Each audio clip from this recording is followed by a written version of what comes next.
Bonjour Jean Jouzel, bienvenue.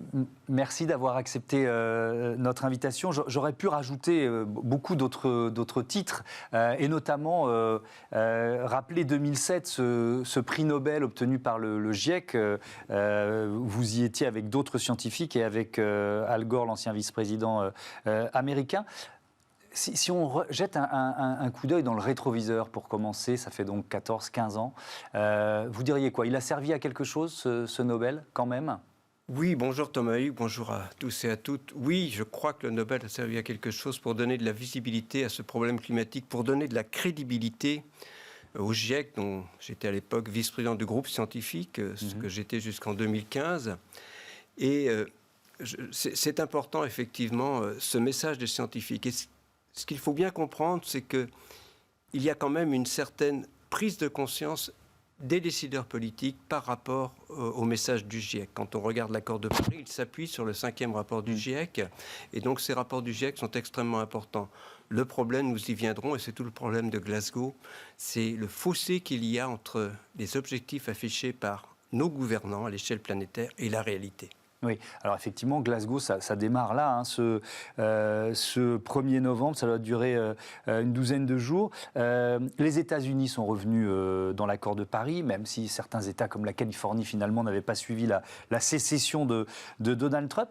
Vous dites la puissance des États. Ça peut apporter quoi? Le retour de la puissance américaine dans un débat comme celui-là? C'est essentiel. Quand on regarde l'histoire des 20 dernières années, effectivement... Le protocole de Kyoto, c'était parti sur des bases relativement intéressantes.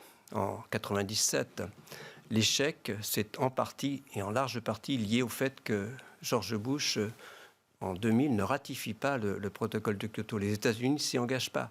Donald Trump, on a eu sur les 20 dernières années 12 ans des États-Unis en dehors de la dynamique de lutte contre le réchauffement climatique, alors que les États-Unis auraient dû prendre le leadership de cette lutte contre le réchauffement climatique, qui est quand même synonyme de dynamisme économique qu'on voit bien actuellement.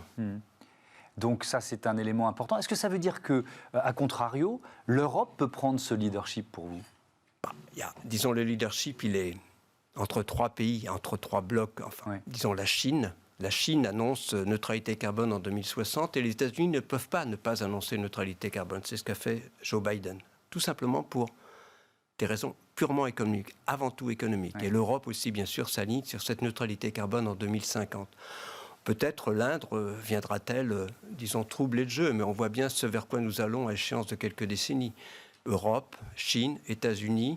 L'Afrique va peut-être aussi se développer, mais comment va-t-elle se développer? Avec quelle aide? Je pense que l'Europe ne regarde pas assez vers l'Afrique. C'est un des points forts actuellement, mais enfin, disons justement, un des points faibles de l'Europe pour moi, parce que beaucoup va se passer en Afrique dans la lutte contre le réchauffement climatique.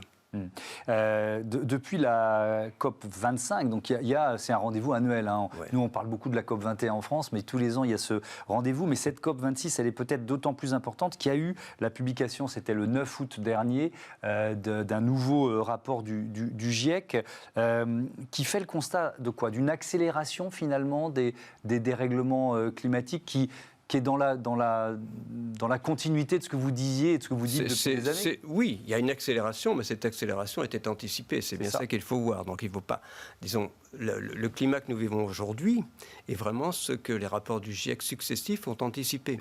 Donc une accélération des événements extrêmes, une accélération de l'élévation du niveau de la mer. Elle est 2 fois plus importante au cours des 15 dernières années qu'au cours du XXe siècle. Mais ça, c'était prévu, donc il ne faut pas être surpris. Et ce que nous dit ce rapport du GIEC, qui affirme de façon, la certitude que le réchauffement climatique est dans son ensemble lié aux activités humaines, ce que nous dit ce rapport avant tout, c'est qu'il nous invite à accorder de la crédibilité à notre communauté. Disons, nous avons montré que cette communauté est capable, est en mesure de se projeter dans l'avenir à échéance de quelques décennies et au-delà. Donc regardons ce qu'envisage cette communauté à l'horizon 2050 ou pour la deuxième partie de ce 21e siècle et agissons tout de suite parce que c'est bien le message du GIEC en termes de lutte contre le réchauffement climatique pour limiter le réchauffement climatique à 1,5 degré. Nous avons déjà pris 1 degré. Nous n'avons plus que 10 ans d'émissions au rythme actuel. Donc c'est vraiment ce sentiment d'urgence. Moi, j'entends parfois, quand je discute de ces thèmes-là, ce type d'argument. À quoi ça sert que je fasse des efforts si les Chinois, les Indiens, les Russes polluent toujours autant avec leurs centrales à charbon, etc., etc. Qu'est-ce que vous répondez à ça? C'est urgence, le mot-clé? C'est tout simplement Oui, c'est urgence, et puis aussi, c'est une certaine vision de notre société. On doit, effectivement, vous avez raison, un des mots-clés de la lutte contre le réchauffement climatique, c'est la solidarité. La solidarité qui nous a manqué au cours de ces 20 premières années. Nous avons déjà parlé des États-Unis. Cette solidarité, alors elle peut se construire. Elle se construit dans les textes. Je le redis, dans les textes, il y a probablement 130 pays qui vont annoncer neutralité carbone à horizon 2050 à Glasgow. Mais elle ne se construit pas vraiment dans la réalité, on le voit bien. Mais voilà, il y a quand même aussi cet impératif économique. Ne pas faire cette transition, c'est contre la modernité, c'est très clair. Donc ne pas faire cette transition, c'est prendre le risque d'être à côté du développement économique. Et c'est bien ce qu'ont senti les Chinois, c'est bien ce que sentent les Américains. Cette transition, elle est source vraiment de dynamisme économique, de création d'emplois.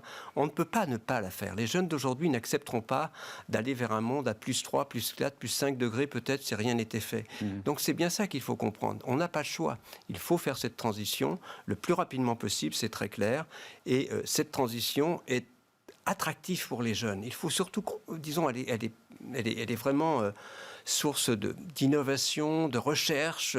Alors d'innovation, bien sûr, il faut évaluer les innovations par rapport à leur capacité à s'inscrire dans cette lutte contre le réchauffement climatique, ou au moins l'adaptation. Mais la créativité doit être là. Donc c'est surtout pas un monde figé qu'on a. C'est un monde qui avance. C'est un monde attractif pour les jeunes. C'est un monde de meilleure qualité de vie. C'est un monde aussi, je crois, disons, de solidarité, donc de paix. Vous avez cité à juste titre le prix Nobel de la paix auquel le GIEC a été associé avec Al Gore. La signification, c'est que, eh bien, on n'arrivera pas à lutter contre le réchauffement climatique sans une solidarité.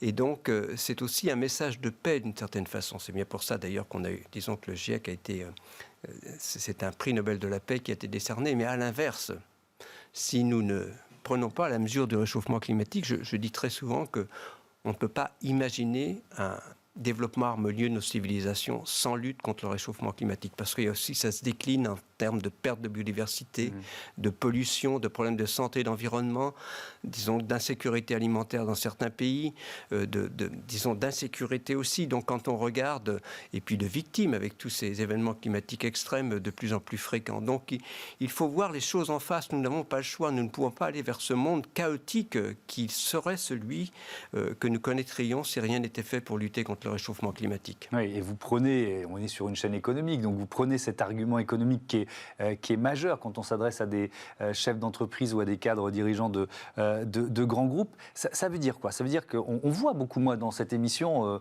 il y a beaucoup d'entreprises qui viennent parler du virage qu'elles sont en train de prendre, de leur mutation et de leur transition écologique ou énergétique.